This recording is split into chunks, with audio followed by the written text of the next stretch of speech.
여러분, 이번 영상은 고등학생들까지 동원된 거대 수술 브로커 조직을 다룬 제보 영상입니다.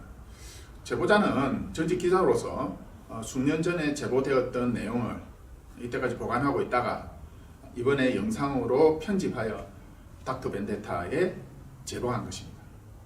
여러분, 한국에서는 성형외과 수술실을 가운데 두고 그 범죄 조직과 부패한 공무원들이 뭉쳐서 초거대 범죄 카르텔을 형성하게 되었습니다. 이제 여러분들은 수술대 위에서 이런저런 장기나 조직을 무단으로 적출당하거나 그 유령 수술을 당하다가 아무런 흔적도 없이 사라져 버릴 수 있는 그 엽기적인 수술실이 의료기관의 탈을 쓰고 운영되는 나라에 살게 되었습니다.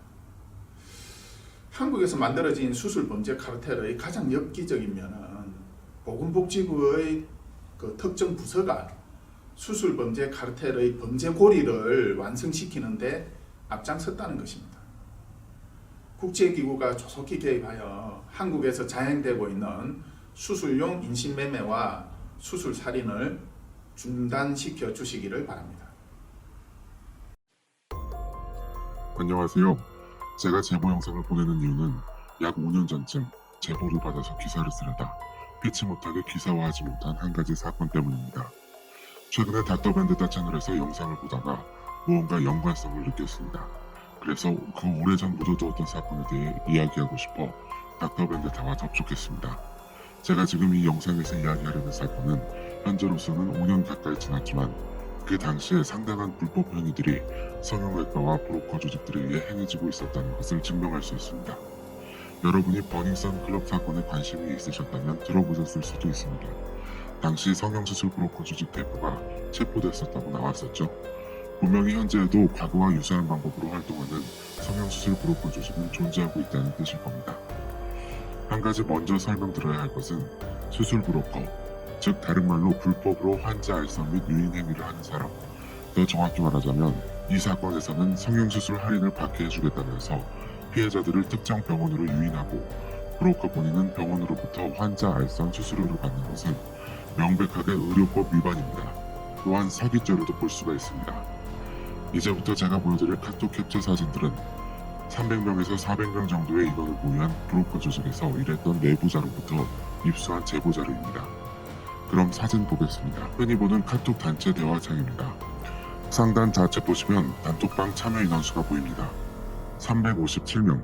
엄청 많습니다. 카톡장에 브로커 조직 대표라는 사람이 무언가 지시하는 내용이 있습니다. 대략적인 내용은 성형 상담 문의가 들어왔을 때 어떻게 대응해라 하는 내용의 지령들입니다. 대표, 실장, 팀장이라는 호칭들이 등장하는 걸로 봐서는 관리자 직급이 3개 정도 있고 일반 회원들까지 약 4단계 정도의 직급이 존재하는 것 같습니다. 그러니까 브로커 조직원 한 명이 성형을 원하는 고객에게 접촉해서 병원으로 데리고 가서 수술 예약까지 마무리하는 것이 아니라 팀장이나 실장 혹은 대표, 관리자 직급들에게 건네주고 거기서부터는 그들이 고객 상담 및 병원 추천을 해준 후 병원과 수술 예약을 마무리하는 것으로 보입니다.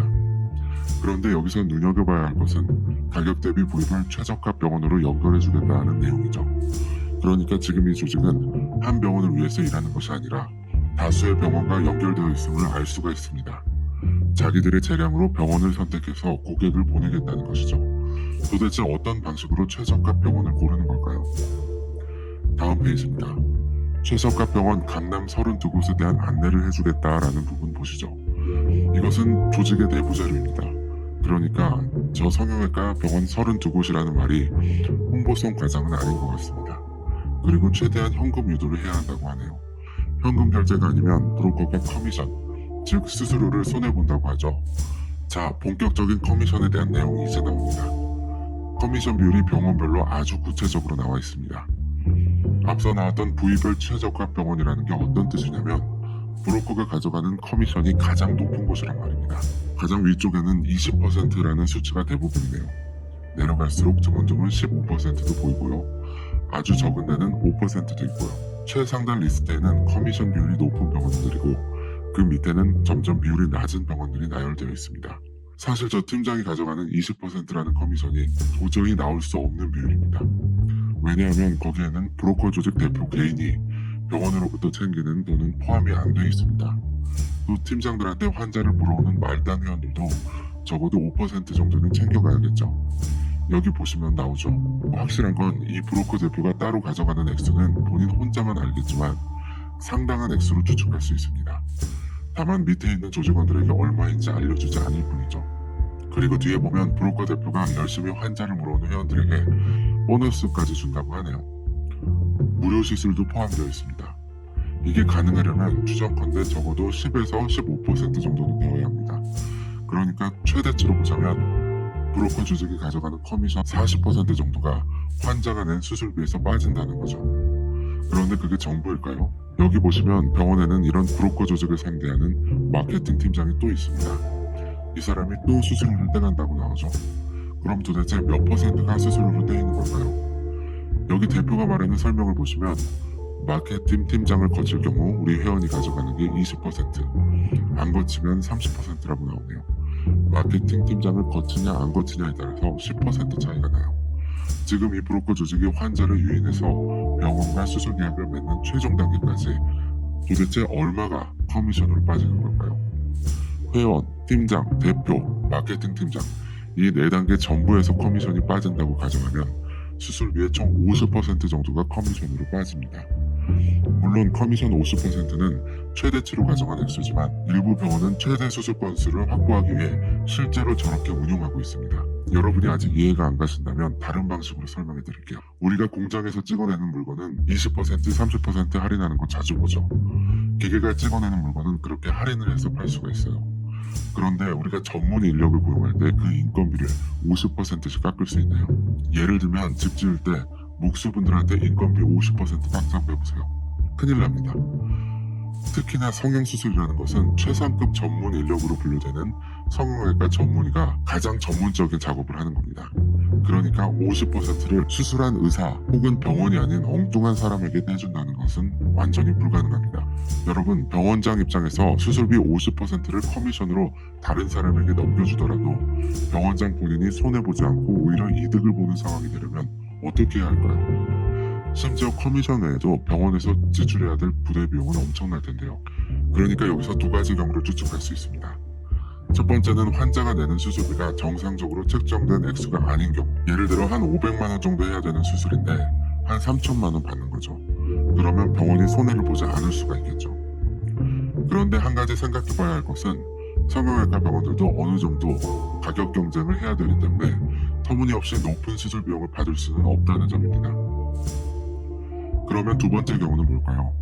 이 브로커 조직의 중개를 통해서 받는 수술이 정상적인 수술이 아닌 경우입니다. 그렇다면 예상컨대 아까 보여드린 커미션부에서 상단에 위치한 성형외과 병원들은 이러한 브로커 조직에서 가장 선호하는 병원일 겁니다. 당연히 브로커들은 커미션을 많이 주는 병원들 위주로 고객들을 연결해 주겠죠. 이것이 그들이 말하는 최적화 병원을 고르는 방식입니다.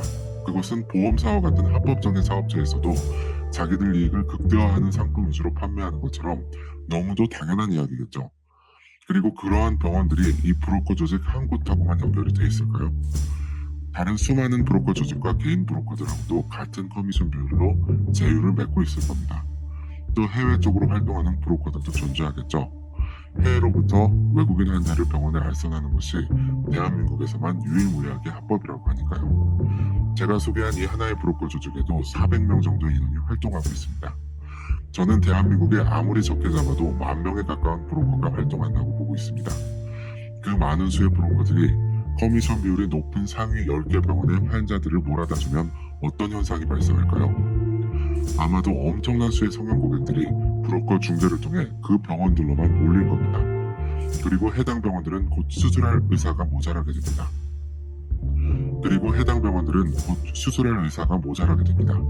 한 명의 성형외과 의사가 정상적인 방식으로 감당 가능한 환자 수는 생각보다 많지 않습니다. 알려진 바에 따르면 많아봤자 1년에 약 500~600명 정도. 그에 비해 기본적으로 대한민국 전체의 성형 수요가 외국인 환자까지 포함해서 1년에 수십만 건에 육박할 정도로 많은데 이 브로커들이 상위 10개 병원에다 집중을 시켜준다고 생각해보세요.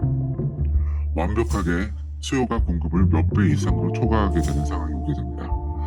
그러면 찾아오는 성형 고객들 대부분을 수술을 하지 못하고 되돌려보내야 하는 거죠. 그러면 상식적으로 생각할 때 해당 병원들은 어떻게 해야 할까요? 제 생각으로는 우선 브로커 커미션을 줄이는 겁니다. 그래서 브로커 중개로 오는 고객들 숫자를 줄여야겠죠. 그 이유는 일반 고객들은 커미션이 없지만 브로커 중개로 오는 고객들은 커미션을 엄청나게 떼어줘야 하니 가장 먼저 줄이는 것이 맞습니다. 하지만 그 병원들은 절대로 그렇게 하지 않습니다. 해당 병원들은 브로커들에게 지속적으로 높은 커미션을 지급합니다. 어떻게 이것이 가능할까요? 수술할 의사가 턱없이 모자랄 텐데요. 제가 닥터벤데타 채널을 통해서 유령 수술에 대한 영상을 쭉 봤습니다. 여러분들도 보셨을 테니 제가 따로 설명을 드리지 않겠습니다. 닥터벤데타가 올리는 앞선 영상들을 참고해주세요. 유령 수술의 특징 중 하나는 스타 의사는 상담에 전념하고 수술은 다수의 유령 의사들이 진찰 과정을 생략하고 속전속결로 수술을 진행을 해서 굉장히 많은 수술 건수를 감당할 수 있다는 겁니다. 그리고 또 한 가지 주목할 부분은 스타 병원장과 유령 의사 간의 근로계약서 내용인데요. 바로 유령 의사가 인건비로 건당 수술비의 2%의 액수를 가져간다고 하는 부분입니다. 단 2%, 인건비를 최소화할 수 있다는 거죠. 커미션으로 50%를 떼더라도 인건비를 극단적으로 낮춰서 병원장이 가져가는 수익이 보장이 되는 거예요. 저는 닥터벤데타의 영상을 보고 나서 한마디로 성형수술 브로커 커미션 시스템과 유령 수술 시스템은 완벽하게 시너지 효과를 일으킨다는 것을 알게 됐습니다. 유령 수술 시스템은 정상적으로 운영할 때보다 10배 정도의 수술 건수를 감당할 수 있고 집도의사 인건비가 약 20분의 1 정도로 줄어드는 효과가 있기 때문이죠. 그러니까 그 두 가지 범죄 시스템들 중에 한 가지만 선택적으로 사용하는 것은 굉장히 어렵습니다. 말씀드렸다시피 두 가지를 동시에 쓰지 않으면 수익이 거의 나지 않기 때문이죠. 그러면 이 제보 자료와 닥터벤데타가 보여준 유령 수술 증거 자료들을 종합해서 제가 추정하는 바를 말씀드리겠습니다. 이 제보 자료를 입수했던 5년 전 그 당시를 기준으로 이 명단에 최상위 커미션율을 지급하는 병원들은 전방위적으로 한 건도 빠짐없이 유령 수술일 가능성이 높습니다. 특히 그 중에서 브로커 중개를 통한 고객들은 커미션을 떼기 때문에 아예 정상적인 수술을 받았을 확률이 0%라고 보시면 됩니다.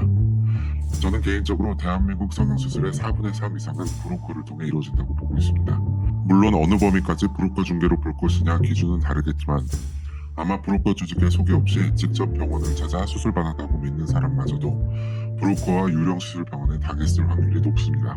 브로커는 평소에 가까웠던 지인일 수도 있고 채팅으로 여러 번 대화를 나눴던 성형 카페의 회원일 수도 있고 자기 팔로워들에게 친근하게 미용 정보를 제공하는 인플루언서일 수도 있습니다. 물론 이것은 제 개인적인 확신일 뿐이고 여러분이 믿을 필요는 없습니다. 그런데 그만큼 브로커 조직이 자연스러운 방식으로 성형 환자들에게 접근한다는 사실을 아셔야 합니다. 일단 이걸로 제가 과거에 직접 기사화하지 못했던 이 제보 자료를 닥터벤데타님의 채널에 올리게 되었는지 충분히 설명이 됐으면 좋겠습니다. 그리고 현재 위험을 무릅쓰고 선두에 서서 유령 수술을 고발하고 계신 닥터벤데타님께 감사드립니다. 그럼 다음에 뵙겠습니다.